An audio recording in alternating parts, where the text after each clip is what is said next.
All right. Okay, hi. So we're going to be going live here in a few minutes. We just wanted to give everybody at the library a chance to settle in because we do have people at the library who are going to be sort of coming together to watch the presentation. So, all right.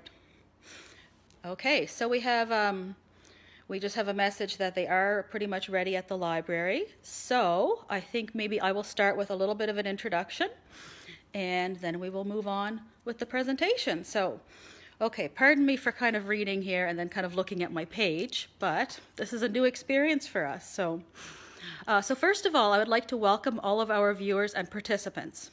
So my name is Crystal Fleuren Hunter, and I am with the Pictou-Antigonish Regional Library. So we're doing something a little bit different today, and we're actually offering our presentation via Facebook Live from our special guest, Anne Camozzi's home. And I'll just make a little quick note and thank the Nova Scotia Department of Communities, Culture and Heritage for providing funding for this program today in celebration of Heritage Day. So just a little bit about Anne. So Anne Camozzi is an artist and writer based out of Antigonish, Nova Scotia, Canada. I think we might have people viewing from all over the world. Her passion for the arts led her to an honors Bachelor of Fine Arts from York University in 1976. After graduating, she joined the CBC as a television and radio reporter. Later on, she moved to Nova Scotia and earned a master's in adult education at St. Francis Xavier University.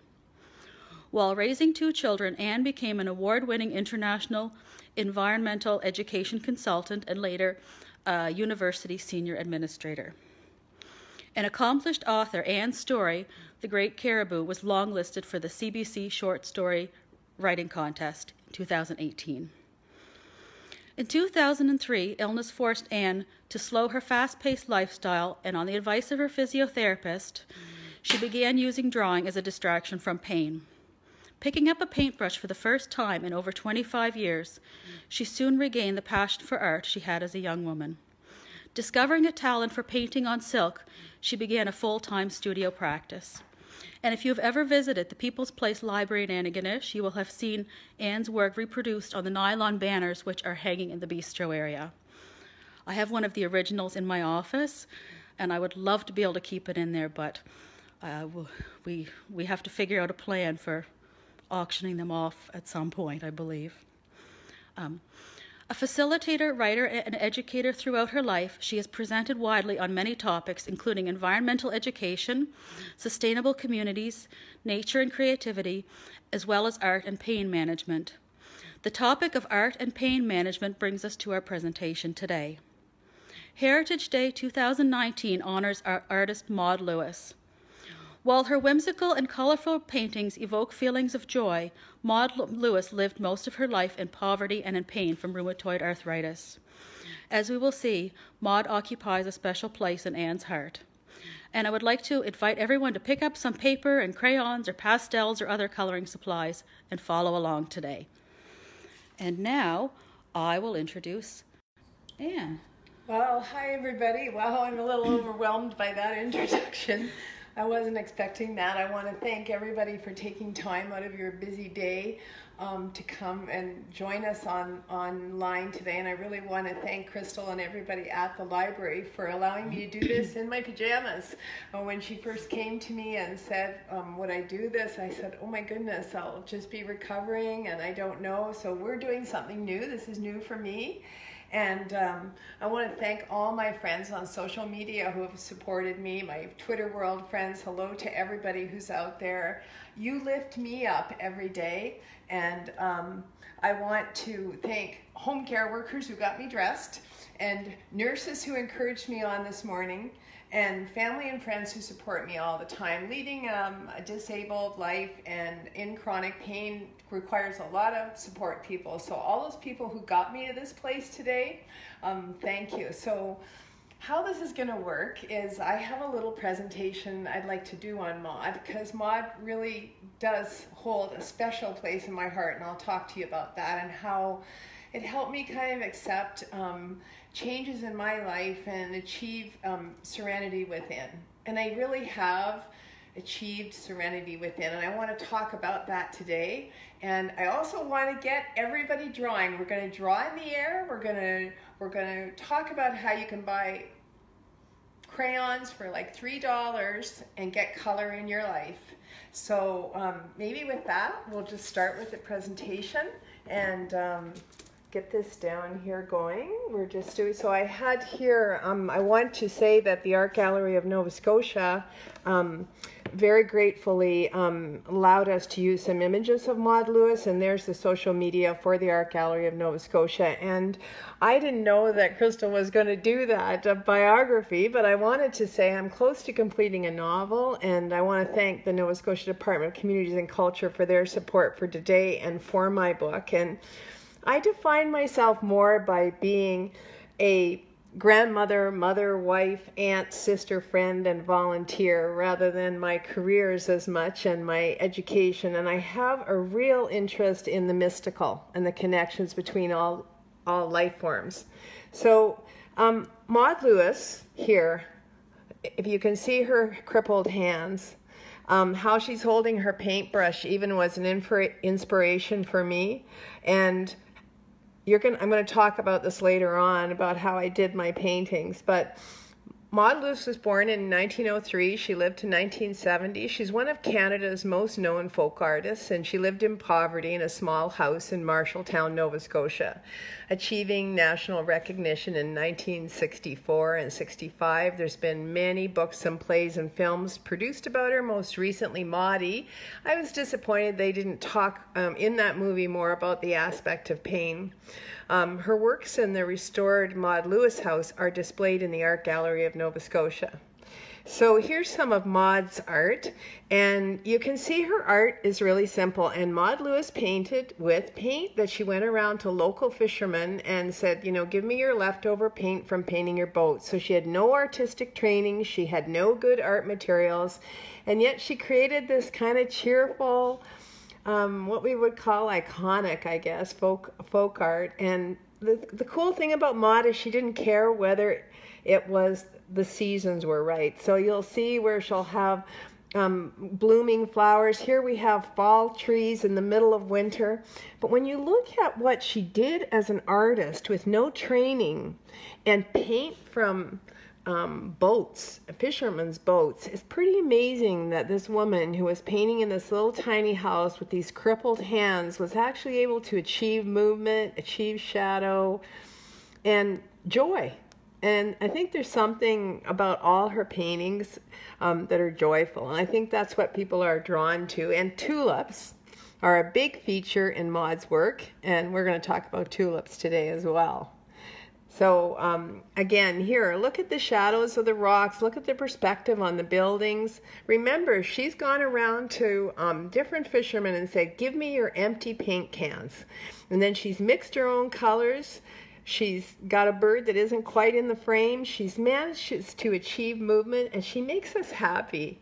And I think that's one thing that I really wanted to do in my art, is I want to make myself happy doing it, but I also want to make other people happy. And she understands birds. She's been watching birds. You can tell by the quick way that she sketches them.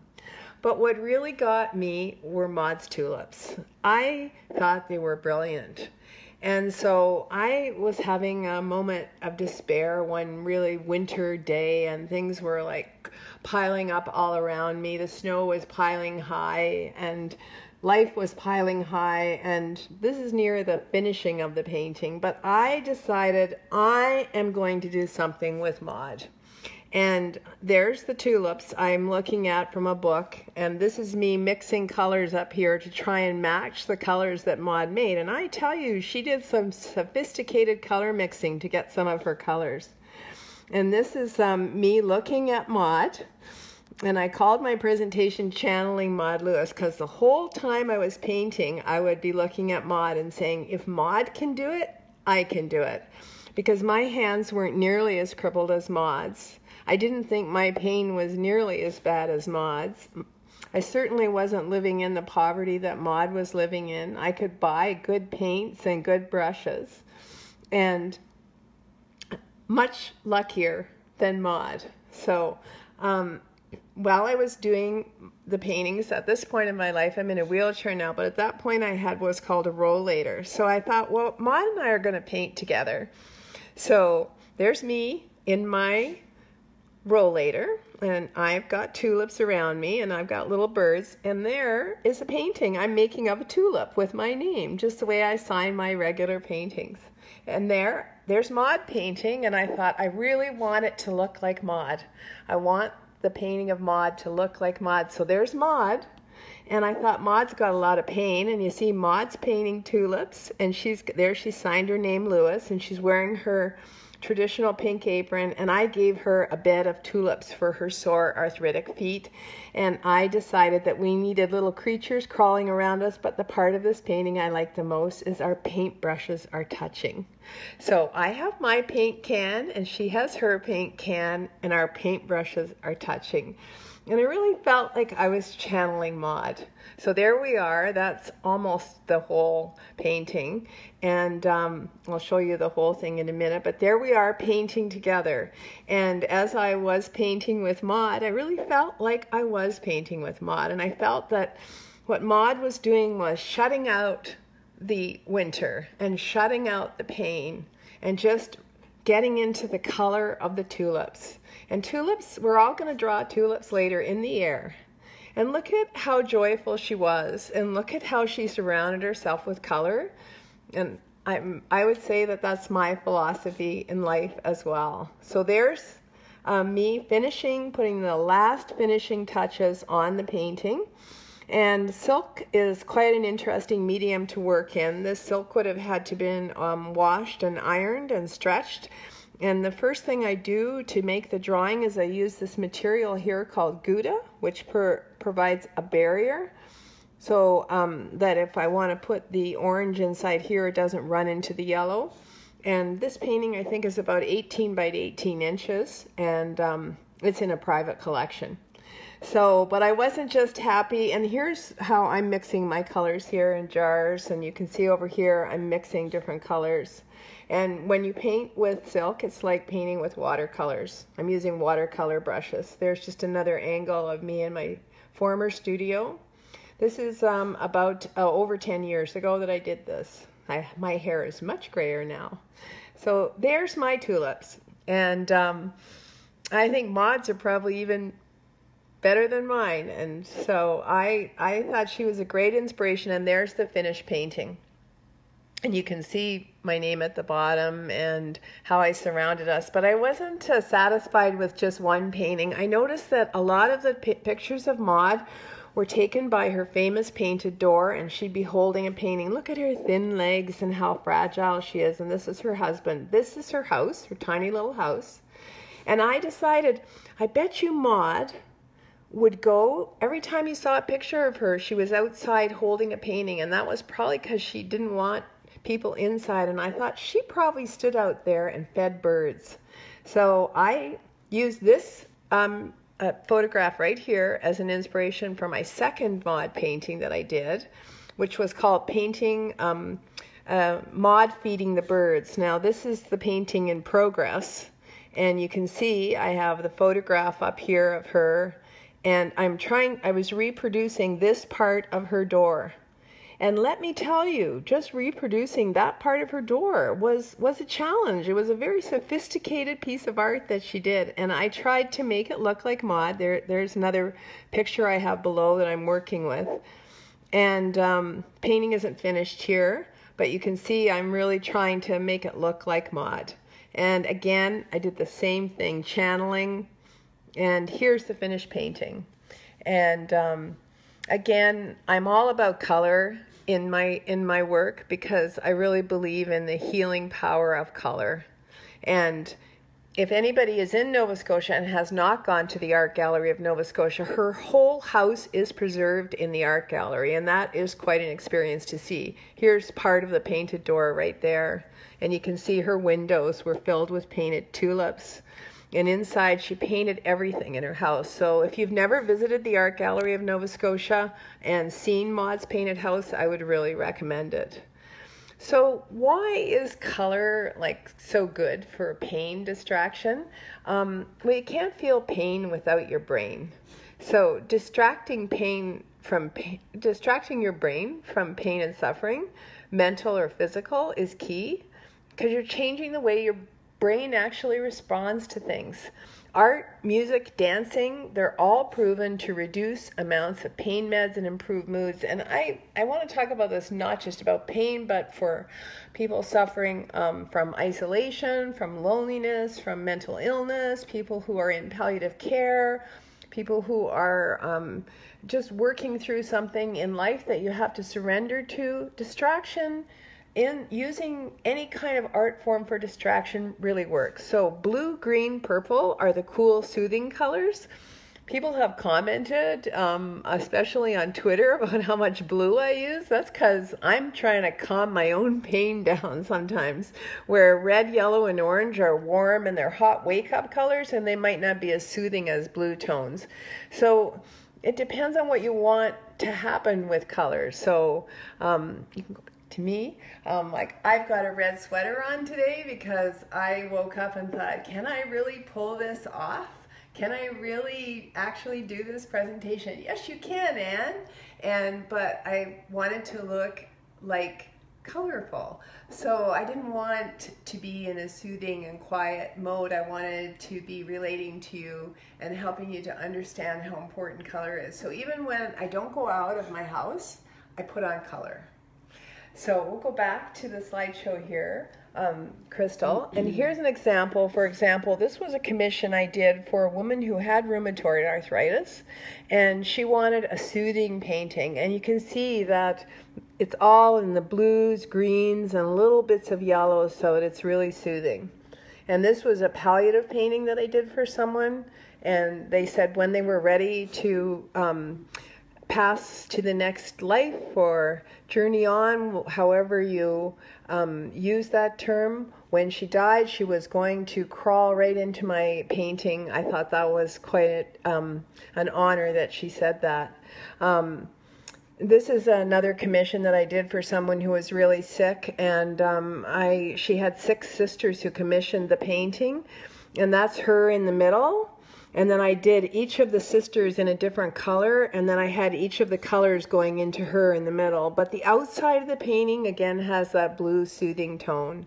But sometimes you do want to wake up, and for all of you who want to tell me that I have the order of the colors in the rainbow wrong, you have no idea how many children have pointed that out to me.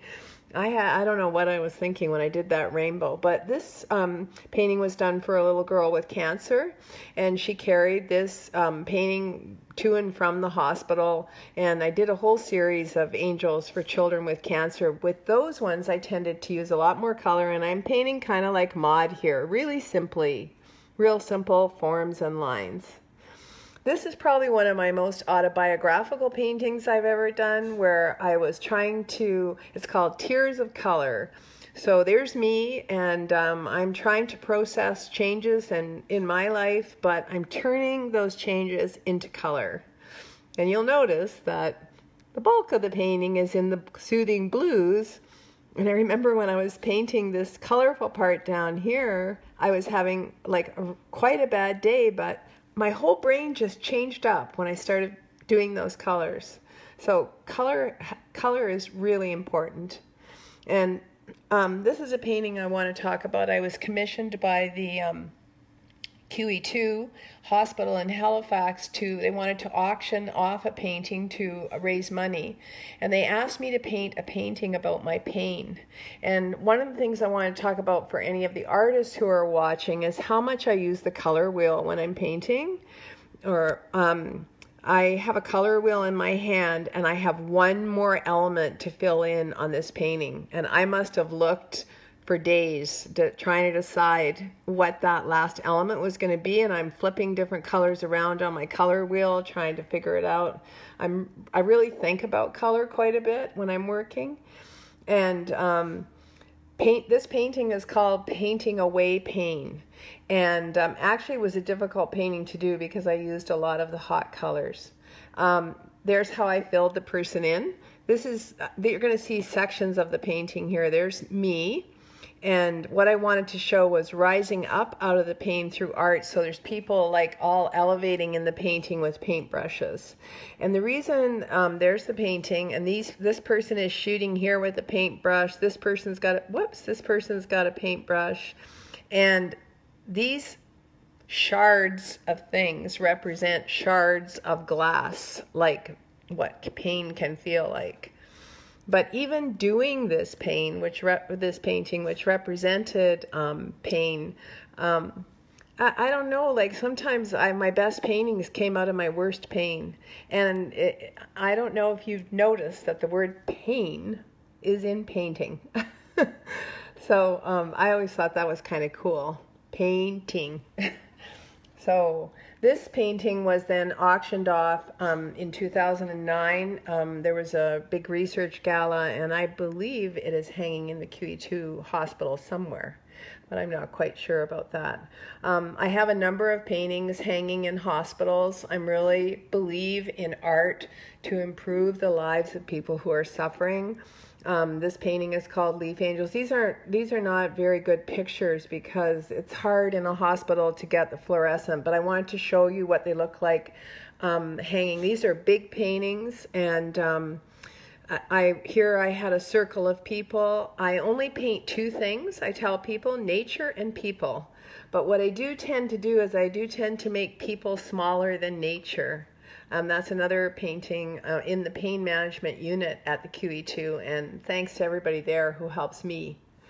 So nature is a big inspiration for me, and this is a detail from a painting called Iris, is owned by my granddaughter, and this is just more flowers. When I'm painting these kinds of paintings, I might grab a bouquet of flowers and have it sitting in front of me in my studio, and I'm working very intuitively. I don't think about my art too much when I'm doing it. I don't overthink it, especially the drawing part. The color part, maybe, but not so much the drawing part. I'm very loose, and we'll talk about that. So there's a little person. There's the lilacs, but there's a person in the lilacs. So that goes back to my whole background in working in the environment and the idea that we have to start thinking about ourselves as part of nature, not bigger than nature. And that is part of my series at the library too. Now this is something what I call my doodle art, but this is something I'm more into now because I'm not able to paint as much. I'm working, if you can just go over here, Crystal, this is my little art kit. When I have medical appointments, I always have my art kit with me, and I have a board, like a mat board, and I will start just drawing. And I am really not thinking about anything. I'm just doodling and trying to distract myself from whatever is going on at that appointment. And then I usually come back and color it and play around with it a little bit. This is a new art form for me. I'm working with brush pens and ink. Because I'm not able to work on silk anymore, which was another big moving on thing that I had to deal with. But I'm really excited about now the pen and inks that I'm doing. And here are the library flags and banners that Crystal was talking about. I did 6 that are hanging in our local library. And this is me working on them again. You know, it's a very... silk is... You can see that I've had to draw these very precise things before I'm adding in any of the color. Sometimes I work the background color first, but for silk, one of the reasons I was drawn to it, no pun intended, is that there's a lot of drawing involved. I really like the combination of line and color. I'm interested in the line just as much as I am in the color.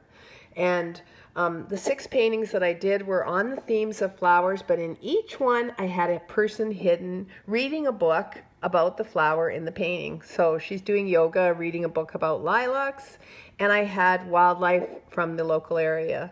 And so there's the hummingbird and the hollyhocks, and there's a person lying in the leaf reading a book about hollyhocks. And there's a blue jay and the sunflowers, and there's a person reading about sunflowers. And again, we are smaller than nature. And this is the tiger lilies and the ladybugs, and there's a family at the bottom, and the last one I think is the lady slippers, and there's a person lounging in the leaf. It's a little hard to see from the water marking there, but there's a person lounging in the leaf reading a book about lady slippers. Oh, one more, the dragonflies and blue flag irises. Actually, somebody at the library modeled for that. A drawing of the family down there, and there they are reading a book about the blue flag irises. So art when you can't draw. So what I want to talk really about, Crystal, maybe so I don't have to twist, you can go over here. And I do want to, before I get into the next section of my presentation, I do want to invite people to type in questions if you have any, and I will definitely answer any questions that I can throughout the presentation. And if there's questions at the library, they can just identify themselves to library staff and they will type them in. But what I want to, let's take a look at these tulips here, Crystal. So these are the tulips that inspired Maude so much. And one of the things that I want to talk to you today about is drawing tulips. So I invite everybody watching at this moment in time now to just conduct an orchestra with your hands for a minute. Everybody, okay, we're going to hum You Are My Sunshine. Crystal, you have to help me because I'm not a very good voice. So, my only sunshine, come on. Make me happy when skies are gray. Okay. Da da da da da da da da da da. Da, da, da, da, da, da, da, da. Now you feel yourself relaxing a little bit. Now take your finger and make a big U. And on the top of the U, make a W. And you just made a tulip. So we're going to do that on paper right now. Now that you've done it in the air, I want to show it to you on paper. So what I was doing in the air, I just did a U, and then I did a W, and you made a tulip. And people tell me they can't draw. Now, anybody can make a tulip. And if you want to make it look like a little bit of a different tulip, or look like a tulip in the wild or in the garden, you put some things there and then you put a stem on it. And you have become an artist. And you can buy pastels for $3, sometimes less. You do not need complicated materials. Crayons, I like pastels because they're so bright. And like, okay, I'm a little bit, I can't stay in the lines today. Who the heck cares if I can stay in the lines? Who cares? Art is not about precision. Art is not about like staying in the lines. It's not about staying in the lines. That's my philosophy of art. Although in silk painting, I had to stay in the lines a little bit. But it's going to be impossible for me to stay in the lines today, just the way my coordination is today. But I'm not going to worry about that because I'm just being free. Notice how I'm using my whole arm to draw. And so we just created a 30-second tulip. And I think that if you think about using very simple materials, there are other things you can do besides, you can rock paint. So anybody can do a dot. Anybody can do a dot. And although this person has done some very beautiful dots, I don't think I could do this kind of dot painting. I don't have that kind of precision anymore, but these are the kinds of things that anybody can do. And some people are creative in their kitchen, some people are creative in their gardens, but the most important thing is to build creativity into your life. It's really just the most important coping mechanism I think that there is. And I'm going to just go back to my presentation here. I'm just going to talk a little bit more about this idea of, so my tips for serenity within and resilience in no order is moving your body, bed swimming, chair dancing, singing, listening to music, laughing. I actually have on my playlist 35 seconds of myself laughing. And I just literally have me laughing. And my playlist, I shuffle it, and I might be in the middle of the most uncomfortable, not fun thing, but suddenly over my Bluetooth speaker comes me laughing. And so I force myself to laugh with it. And laughing is something that opens up your lungs, makes you feel better. And I thought about trying to get us all laughing together, but I think if I was there in person, I could do it, but I don't know if I can just do it today here in front of a camera. But using your imagination and creativity, somebody told me that they could put me in a cardboard box and I'd still have fun. That's probably a little bit true. I have a really vivid imagination, so if things are getting too difficult in life, my whole go-to is write or paint or draw.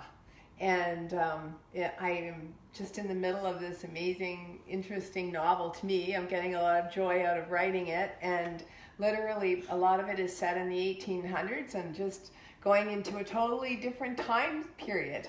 The other thing is to keep learning. Keep learning. If you've never done art, learn to do art or music. And languages are a lot of fun. I wanted to learn how to speak Italian, and I have an Italian TV station, and I watch Italian soap operas, and they're totally ridiculous, and most of the time I can only understand half of what's going on, but I've learned a lot about divorce in Italian, pregnancies in Italian, affairs in Italian, all the things that people talk about on soap operas, I've learned how to say in Italian, but I don't have anybody to speak Italian to, so volunteer. You can volunteer a lot from home, and I have a little project I'm working on right now I'm going to show you in a minute. But it's very important to stay engaged with people, and all kinds of people need your help. Even if you're at home, you can volunteer. You can be a phone person, you can help write things, you can stay involved, you can participate in meetings by technology. Turn off Wi-Fi. Having said how grateful I am for being here on Facebook Live and how lifted I am by social media, those who follow me in social media notice that I'm not there all the time. You cannot actually be a writer or a visual artist and be on social media all the time. At least I can't. Maybe it's because I'm 65 this year, but I can't multitask in that way. If I have notifications coming in when I'm working, it just doesn't work for me.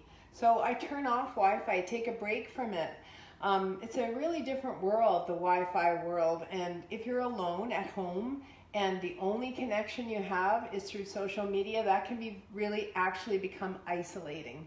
And that's where I really recommend that people volunteer. And I think like Maude Lewis was isolated. She was alone. She was in poverty, and she totally lived her life by creating these pieces of art. That's how she coped with her life. And you just have to admire her courage and her ingenuity in those circumstances. Like, where did she get the boards, and how did she get all the paint? How did she carry those buckets? And I know her husband helped her a lot.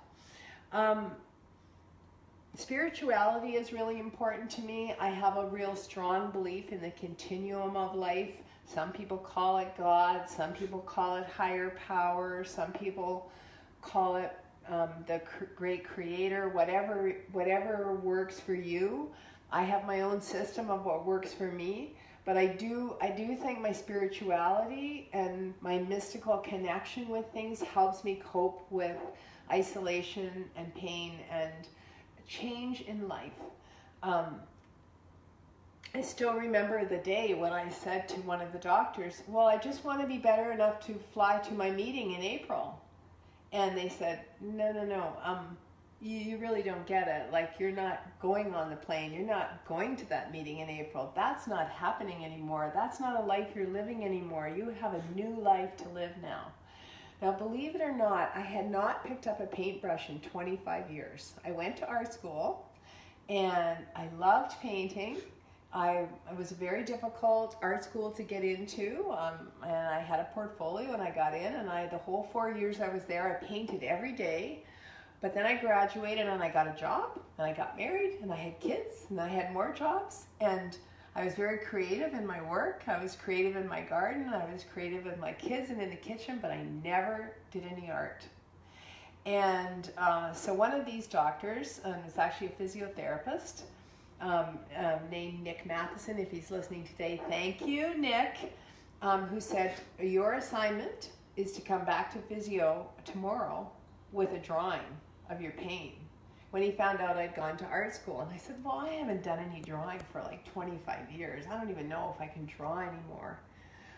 I did this drawing, and Nick was the one who really encouraged me to paint, and so did a very dear friend of mine, Mary Southard, and so did doctors, Dr. Mary Lynch, I feel I have to mention, who just saw my drawings and said, Anne, you need to paint.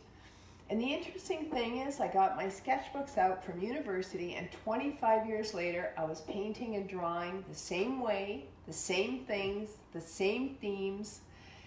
And I was asked recently by a therapist, actually, who was helping me cope with the stress of constant change in my life and adapting to new things.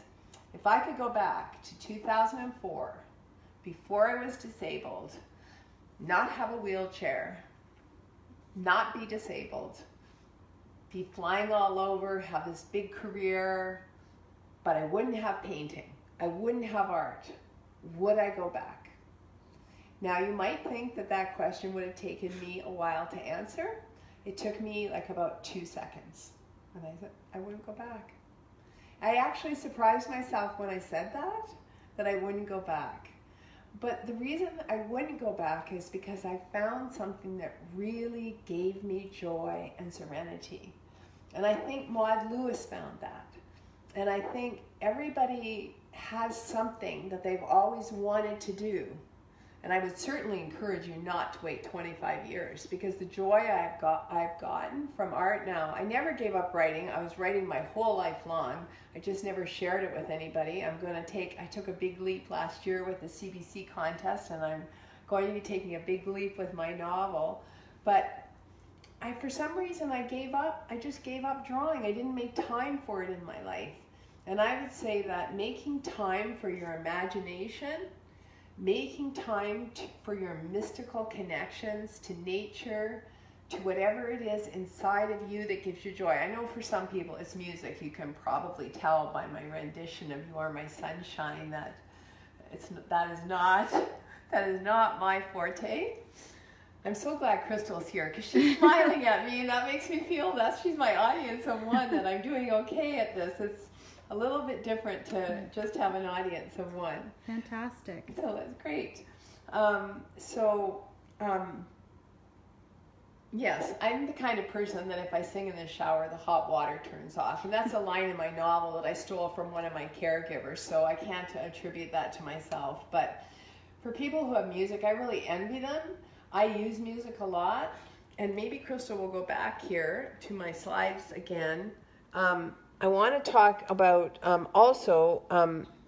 reading, nature contemplation, reading, random acts of kindness, and resting from the news.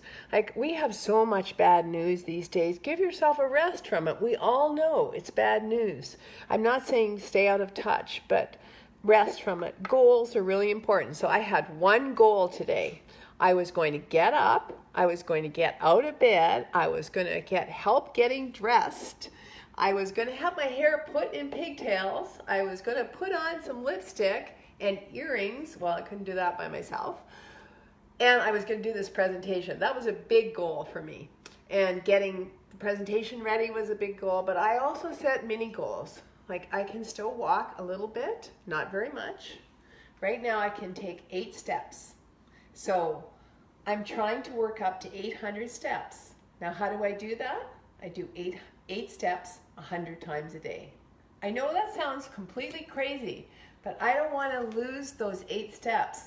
So I figure if I can do 8 steps 100 times a day, then I might get back to a little bit more walking. I'll probably never walk outside of my home, but I can walk from my wheelchair to a table well, I hope my children aren't listening because they probably would say I shouldn't be doing that. Probably my nurses too. But anyway, that's the kind of goals I mean. Sometimes the goals are really small. Like, I'm going to get earrings on.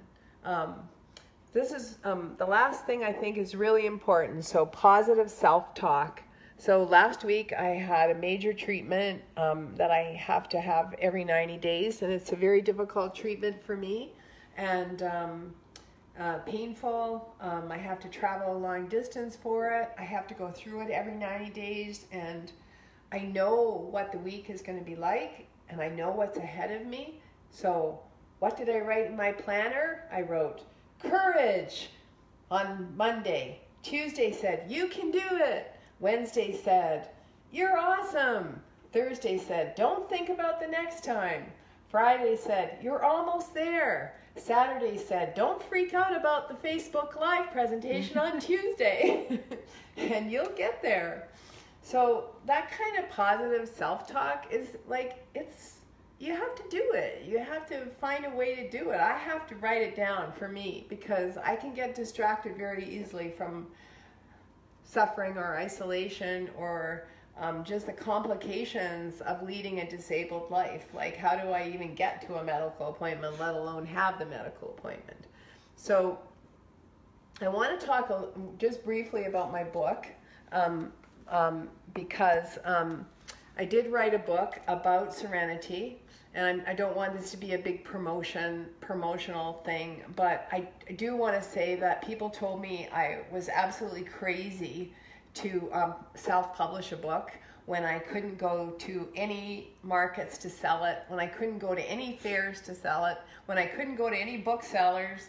But I printed 1,000 copies and I've sold 800 copies all around the world. I don't even know how some people heard about it, but I recently got a letter from somebody in Australia who's using it to work with traumatized children. So I made it just so even the cover is soothing to touch. I made it for people who are suffering so it's easy to hold in bed, and it is about my art. I do have art in it, but I also have writing in it. And it's available on my website, and if you live in Antigonish, you can get it at the Antigonish $5 who also prints my art. And Crystal, maybe if you could just focus on here. This is my website and my social media. I'm not very active on Instagram. I don't have time for all of it, and I'm the most active on Twitter. I like the interaction there. There's a very artistic writing corner, supportive corner, and I try and post on my Facebook page. And I do have a YouTube channel where I have a couple of things posted. So I have tons of art I can show you. I do want to show you some of the art in my house, but first, Crystal, I do have the original over there of Maude painting the birds, and I thought maybe they might actually like to see the actual original, just to see what it actually looks like. It's a little bit different when you're not seeing it in, I'm coming closer so you can hear me, and whoops, I hit the table with my power chair. So yeah, so it's very fragile silk, but it can be archivally framed, and of course my work wouldn't be hanging in permanent collections if it couldn't be archivally framed. But you can see the, if I hold it up from the back, you can see how I've had to draw the Gouda line, and it's very see-through, so you can see the line there that holds it in. Holds the colors in, and that would have been stretched on a frame, and sometimes I paint to the edge of the silk. Well, I can't paint on silk anymore. I haven't been able to put that in the past tense, but sometimes I would leave it like this so it'll be gallery wrapped when it's framed. So this is a painting. I didn't want to give up my Maude paintings, and I had this one private collector who kept begging me and begging me and begging me and begging me to sell the painting Tulips with Maude. So that painting has gone into a private collection. So just before, do we have any questions coming in at all? Anybody asking any questions? No questions, but No questions. lots of comments and little hearts and thumbs Oh, up. that's good. Well, that's good. Well, what else do you do when it's winter time and you don't have anything to do? I hadn't talked to Crystal quite a bit about promoting this project, but I have this little project on my mind, and what I've been doing this winter is sorting plastic lids. Now, believe it or not, if you'll just follow me, Crystal, in my power chair, a local mosaic artist and I got the idea that we could make art out of plastic lids, and so we have been collecting. Look at the colors. Look at the colors. And these are all sorted by size. These are all lids from detergents. And this stuff is more rigid than Duplo. So any of you who are in Antigonish and locally, please start collecting your plastic lids. We're going to have a community mural project this summer where we're going to put together a plastic mural. And artists all over the world are doing this. These lids would be ending up in the ocean. They cannot be recycled. And this is just a few of us collecting and sorting. Look at the white ones down here we have. And look at these lids. Look at, this is the top of a lady's shampoo. These are little things of babies feeding, you know, they have these little squeezy things for babies now. These lids are amazing. They're as strong as Lego. Look at this is whipping cream. And this is what we don't want, okay? We don't want stuff like this. We can't use this kind of stuff. We can't use non-rigid plastic yogurt containers that won't glue. So I am going to be posting about this on my Facebook page. The artist I'm working with is Nancy Turning-One, who's also an artist that did a beautiful mosaic. She's a mosaic artist. She and I have already been working on a design. So you wouldn't believe the amount of fun I had just sorting these lids, because I just found the color to be so inspiring, even though it's plastic. This plastic mural will outlive, like, it'll go on for hundreds of years. Plastic is a real thing we have to deal with, and this is a small way that we want to combine my interests in environmental sustainability, but also color and art, and we want to do it as a community project. We haven't got funding for it yet. She and I are working out the details. It started out by me one day saying to her, Nancy, you're the only person in the world I can admit this to. And she said, what? And I said, come in my garage. And I showed her all these bags of lids, and she said, I'm doing the same thing. So we found out we were both collecting lids at the same time with the same idea. So I don't want to waste too much time on the presentation of this, but also if you're somewhere else in the world, I'm challenging you in your community to do a plastic lid art project. And maybe we can share them all around, because I think it's going to be a really fun community project. We're going to be gluing these into designs. We don't know where it's going yet. Maybe at the library. Sounds great. I actually have a little question from Yes. Julia. Yes. Any other winter projects on the go, Anne? Well, right now, my main winter project is finishing my novel. I do have I do have a deadline in my mind that I want to have the novel done for, and I'm very close to completing it. And I do have somebody interested in seeing the novel, so that is the biggest project that I have. Besides, when I'm thinking about my novel, I'm out here sorting plastic lids. But having said that, if we go over here, Crystal, I am always doodling. So, like, I am always, like, I'm always, like, doodling. So maybe I can show this one. I think I might have tweeted this one out recently. I can show you the kind of doodle, like, if we just come over here, like, this is a doodle that I did at a doctor's appointment. So I had to wait, I crushed my foot. And it says, love the life you live. We are in the web of life. I was sitting in Emerge for 6 hours, and I did that. So my main creative projects are writing right now. And but when I have to go to places where I can't concentrate on writing, I'm always trying to doodle, and I've had to constantly adapt to changing disabilities. So one of the things for me was learning how to, I couldn't hold my pen the same way, so I had to learn how to draw like with my hand like this. And that was a big new thing for me. But when I draw, I conduct the orchestra. So like I don't often even look at what I'm doing. I'm just letting my hand be free and letting it enjoy the freedom that it has. And you know, I don't even know where I'm going with this drawing that I've started right here. I'm just doing it. I'm just having fun.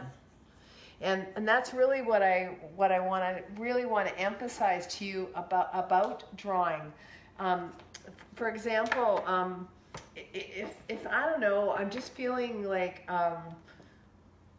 life is not fair and I'm angry about something, I might do something like this. This is music is by Paul Tian, and he happens to be my nephew, but I love his music. He's an instrumentalist, and well, he's a multi-talented musician, Juno nominated. But I will put on like something like my nephew's music, and I will just say, like, I need to relax.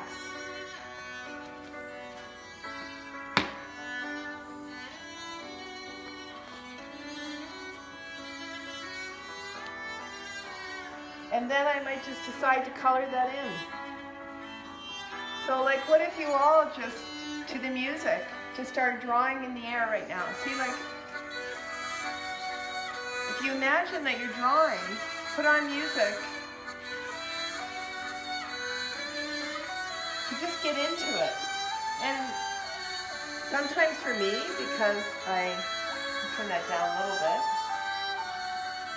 I'm hoping the sound quality of all of this is really good, and I have to thank my speech therapist, who was another contributor with an amplifier, because I said, I don't think my voice can last. But if you come closer here, Crystal, I'm going to get one of my micron pens here to do a little bit, but because I have drawn so much, I have my eyes closed right now. I'm just trying to draw a face. But I'm not thinking about it. I'm not worrying about what that face is going to look like. And there's some shoulders. Okay, did it look like a face? Oh, it did. Okay, but I'm using the music, and this is what I call continuous line drawing. And continuous line drawing is very rewarding. I've got my eyes closed again, because I'm not looking at my drawing. I'm not letting whether I think it's good or bad influence what's happening with it. I've just drawn flowers so many times that I can kind of do them like that. So I like to draw with my eyes closed. And I like to draw in a continuous line. And this is so liberating. This is just so liberating to do this. Okay, I'm opening my eyes now. Oh, I sort of have a flower there. I could probably turn that into a flower. I have a question from Dorothy. Yes. And she's just asking how is this presentation affecting your pain? Do you find it distracting? So, I have to say that if I didn't have the voice amplifier, I think I would be having trouble. I'm thinking I'm not going to be able to go a whole hour and a half. I'm starting to get tired now. But the great thing is, Dorothy, that Crystal and I have worked this out ahead of time, so I didn't have to twist my body, and I am in my comfortable power chair. So thank you for the question, though. But it's a good question, because pain is influenced by posture. And one problem that I had when I first got back into this intense silk painting and running a studio business where I had commissions coming in all the time was I was in the studio like for hours and hours. And I remember going back to the pain clinic and saying, well, I just had everything going good and now things are out of control again. And she asked the same question that Dorothy did. So everything, if you're everything to do with surrendering your life when it's changing, I think has to do with planning, pacing, prioritizing, and positioning. I call those the 4 Ps. Like, I have to be in a good position. Like, I thought about this whole presentation a lot. What position am I going to be in? What clothes am I going to be in? What's comfortable? What splints do I need to wear? And then planning it, getting it ready, prioritizing the day. I cannot do anything else but this today. This is my gift today to you, because for the rest of the day, I'll be cooked. Well, I might get on Twitter and say hello to a few people, and hopefully maybe on Facebook, but I will get back to my novel, but I will be probably in bed. And I will do some bed dancing though, and I really believe in bed dancing. Although this morning I said I was so nervous about doing this presentation, my home care worker came in and I said, just let me do a little more dead dancing before I get up. I just feel a little uncoordinated. And she said, oh, and what's dead dancing like? You're dead and you're dancing yourself out of bed? So we had a good laugh about things, which comes to a sense of humor. I do have a sense of humor, and I do like to use it, and I do like to mock myself quite a bit. And I am thinking about doing a YouTube channel, a comedy channel. My grandchildren have convinced me that I have a future as a comedian. I have an alter ego. His name is Disability Dude. And boy, Disability Dude, when he gets his costume on, he unleashes. But that's another whole thing. I think humor is really important. Life is not funny. Life is not fair. Life is about grief and loss, but life is also about joy. It's about color. It's about community. And you can feel wrapped by the people in your community, even if you're not able to be in the communities. Having speaking issues has made it really even more difficult for me to go out, although now that I have this amplifier, I have a new lease on life. I'm going to be walking around town. People are going to be learning Anne Camozzi is going with her voice blaring down Main Street. But I am getting a little tired. What I really wanted to do, share with you, if people are still interested and want to hang in, is I do want to show you some of the actual originals that we have in the house. There's any more questions coming in? I have one that just came in, just from the library, somebody that's there. Do you have a title for your book yet? Oh, what a good question. No. I do not have a title for my book, but I can tell you it is about reconciling grief and loss, and it's an intergenerational novel that moves between the 1800s and the 1900s, following different characters. I am getting like the joy that I get from doing a splash of color across a painting from doing the writing. So I will be keeping you updated as soon as I get the title for that. And yeah, any other questions coming in? Nope, just still lots of positive comments. Oh, great. You are an inspiration, and a thank you from Sarah for doing this for us, which I would also like to echo as well. So wow. You've given us a real gift today, so thank you. Well, we'll stay online a little longer, and I really want to thank everybody for the opportunity. And I do have a couple of slides here about the thank yous, because I really do think we do need to shout out to the Nova Scotia Communities Culture and Heritage. So they've provided funding for this program, and also Pictou Antigonish Regional Library. And I also received support from the same department for my book, so I'm really excited about that. And my slide production was by Curran Jensen. If I'm active on Twitter and Facebook and you get to see my art, it's only because of Curran. I couldn't do anything without him. He put together this slide presentation. He watermarks my art. He does my inventory. He handles my prints, orders, and sales. And I just feel really honored and blessed that people want to take time out of their day to listen to me talk, because people say to me, you're an inspiration, but sometimes I feel like everybody would be an inspiration. You know, we're all inspirational. We all have difficult lives. We all have stories. And what's inspirational is to share them and lift each other up and practice random acts of kindness with each other and compassion. And just speaking of compassion, I have to give a little shout out for anybody in a wheelchair. And people are often talking to me about, how do you approach a person in a wheelchair? I actually get that question. How do you approach a person in a wheelchair? I just want to say something. Approach me with a smile. That's all a person in a wheelchair is looking for. They do not need you to touch their body. They do not need you to tell them what to do. They do not want you to touch their wheelchair equipment, because you do not know what you might be doing. You don't know, like, somebody put their hand on my shoulder one day to say, nice to see you out, Anne, and they moved a rib.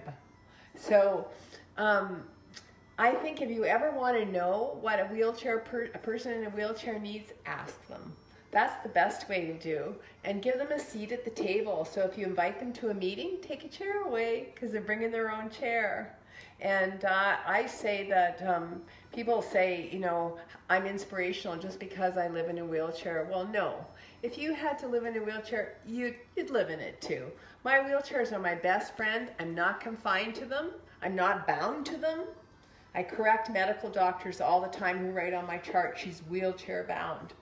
I am not bound to my wheelchair. My wheelchair gives me freedom. As you're going to see, I'm going to whiz around my apartment here. So maybe we'll go to the painting right behind me first. Up on the wall there, Corvids. And this is a favorite. Oh, Anne's going to crash the apartment down. Most of these paintings are owned by my grandchildren. This one is owned by my grandson, and he told me he's lending it to me for a little while longer. And when I asked him why he liked it so much, he's 7, but when he told me this, he was only 5, and he said, he looked at me incredulously as to say, well, why wouldn't you like it? But he said, Nona, it's all about the blues. So that's a very favorite painting of mine. I have a big affinity with ravens and crows. And this is the iris painting that we were looking at a little bit earlier, although it's these paintings are quite large. They're 30 by 30 inches, so framed they're about 4 feet by 4 feet. And this one is owned by my granddaughter. And if you look at me for a minute, and so we don't get to see my dirty bedroom, well, I'll take you in here, and you go around the corner there, and there's some paintings on the walls there. There we go. So these are the 2 paintings that I wake up to every morning, and this painting is probably one of my most favorite paintings because it's based on a mystical experience I had one morning. I woke up, I used to live in a beautiful home on the water, and I had to move from there, but I woke up one morning at sunrise, and I felt totally connected. I had this incredible mystical experience of God, or whatever you want to call it, that I was connected to the universe. And this is a painting. I wonder if I can stand up a little bit. No, I don't think I can. Well, I'll try. I started the painting up here, and it's one continuous line. The only part of the painting that is not a continuous line are the birds. And there's many different species of birds that are actually drawn to, that's a swallow, here's a heron over here. Like, I'm an avid bird watcher, so I tried to make the birds. The birds were all around me, and the sky was turning from gray to pink. And I just felt connected to the universe. And I felt that this was a presence of Hildegard of Bingen. I don't know if it was, but that was what I identified it. So this painting, I can't remember the exact title of it, but I think it's called Praying with Hildegard or something like that. And the next painting, again, is another favorite. So these 2 paintings are owned by another granddaughter. And this is called Gary-Oke Sunset. And the Gary-Oke is an endangered oak tree that's only found on the western coast of Canada. It has beautiful snake-like weaving branches just like these. And I like to hide things in my paintings. Like there's an owl. These are eagle-like figures. I do not contemplate these paintings before I do them. I did not do any drawings.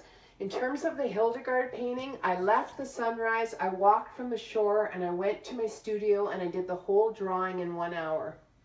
The painting itself took over 2 weeks. But the actual drawing, this drawing too is a continuous line. I started the line. Okay, where did I start the line on this one? I probably started the line up here. And then I went out and did each branch, and then I came around, and I rarely am leaving. And in that continuous line, I just get I get really joyful movement. You know, I get that feeling of joy. And I think maybe one of the reasons that people are drawn to my art is that my line is very organic. It's a very organic kind of line. So let's see now, where will we go next? So let's say, okay, over here, this is a small study that I actually did for a large commission. I had a commission from a healing professional in Ontario who wanted to have, he was an osteopath, and he wanted a table, and he wanted to have himself working on the table, but he wanted to have an angel lifting somebody up. And I did this study just for the big painting, but I ended up liking the little study, so I framed it. And I think that's also owned by somebody in my family. My niece, Anne Camozzi, who got me into self-painting in the first place. I don't know if you can get over to that one or not. Is it too crowded over there? This painting is a real favorite because it's also autobiographical. Start at the bottom, and it's called Reaching for the Stars. And you can see the person below in pain or suffering, and you can see them reaching for the stars. And there's probably a paintbrush in one of their hands. I'm not sure. But they're connected to each other and they're rising up. So I do paint things like that as well. But how do we avoid looking at the mess in my apartment?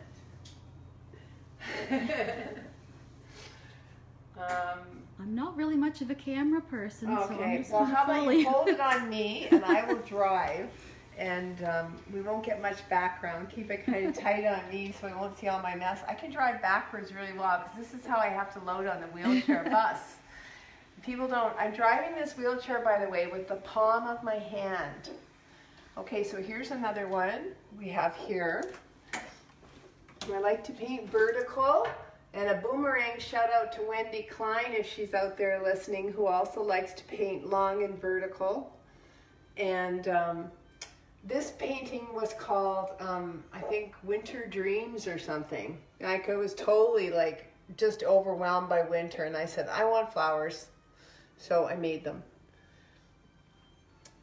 And over your head behind you, Crystal, is a painting owned by my niece. And this painting was used as a logo for our community local anti-poverty group.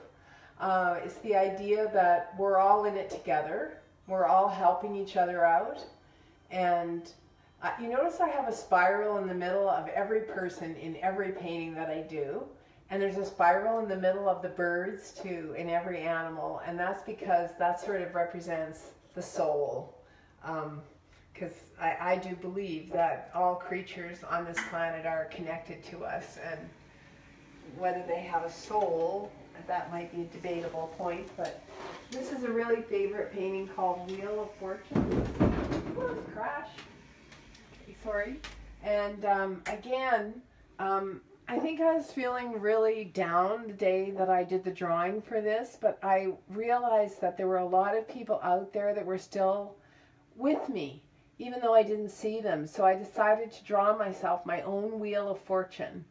And I remember the day I made this painting, my husband came into my studio and he said, oh, it's perfect. It's perfect. It's beautiful. And I said, oh, no, no, no. I'm going to put a whole bunch of streaks of purple down it and blue. And I haven't finished streaking it yet. And he said, oh, no, don't do it. Don't do it. But that's what I do. Like once I was committed to doing that streak of purple, I just did it. And I don't worry about outcome. Like, I think that is what gets in the way of people doing art and being joyful about their art. I think the painting over there disappeared. There's one more out in the hallway here we can look at. Whoops, I don't think I can get out without running over your toes. Okay, I'll move out of the way here. Okay. There. Oh. Yeah, thank you. So right around the corner here, this is another painting owned by another granddaughter. And these are fawn lilies. These are actually, I like to do my flowers very botanically correct. Fawn lilies grow only in the western part of Canada. They come in 3 colors, and those are the 3 colors they come in. And they're this beautiful flower that, these are the different phases of its unfolding. And again, like the whole outside drawing of that was all done as a continuous line. And just like conducting an orchestra, I probably had music going and I really wasn't thinking about what I was doing. But then when I did the drawings of the flowers, I was actually, you know, working from drawings that I had made in the gardens where these flowers, I had seen these flowers. So that's pretty much where we are, I think, and unless there's any other questions from people. I haven't seen any. Lots of lovely comments. Oh, great. So, well, yeah. Thank you everybody so much for taking time out of your day. And if you're interested in following the news of my novel, and follow me on Twitter or Facebook, or sign up for my mailing list on my website, and do art. Like, do music, do theater, do comedy, do dancing. Find your inner joy. Find the thing that gives you joy. And when you find the thing that you have that gives you joy, you will find your serenity within. It's not easy. You have to get a little toolkit, and you have to be faithful to that toolkit, like setting goals and putting on music and making yourself laugh and surrounding yourself with love, and asking for help. That's a big one too. Like, it was a big one for me to get around saying, yeah, I can't get my sweater on by myself. But anyway, thank you again so much. Oh, sorry, I have one more little question. Where do you get the little boards that you doodle on? Oh, the little boards that I doodle on, I actually are mat boards. They're just mat boards because I want them to be archival, so they're just little pieces of mat board. Mm-hmm. And that's because I want the art to be archival, and the pens that I use are archival, so that if I decide I want to start selling my doodles, which I hopefully might do, I'm kind of working on a lot of fairy art right now, fairy doodles, and I'm kind of thinking they might make a kid's book or something, but I always have like way too many projects in my head for time. So, well, what I'll do, I'm going to say that maybe if anybody does have questions, they can write them on the post. Yes. And then we can, you know, maybe you can go back and answer them at another time. Sure. Or my email is on my website. AnneCamozziArt@gmail.com is on my website. Please feel free to email me. I may not be able to answer your question right away, but I'd be happy to. And Curran just posted your website. Okay, so that's great. So I know you're getting tired, so we thank you so much. Thank you. And we can hold off questions for another time. Great. And thank you so much. Thank you. Thank everybody. There.